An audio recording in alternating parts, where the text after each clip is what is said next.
هیچ کس هست که با قطره باران امشب همسرایی کند و روشنی گلها را بستاید تا صبح که برآید خورشید.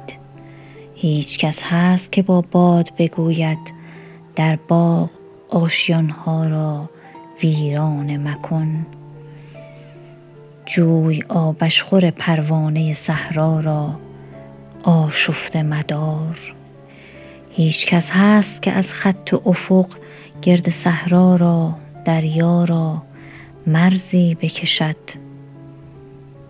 هیچ کس هست که احساس کند لطف تک بیتی زیبایی را که خروس شبگیر می سراید گهگاه.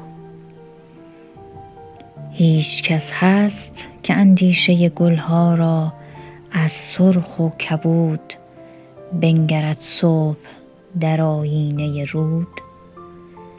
یا یکی هست در این خانه که همسایه شود با سرودی که شفق می خواند بر لب ساحل بدرود و درود.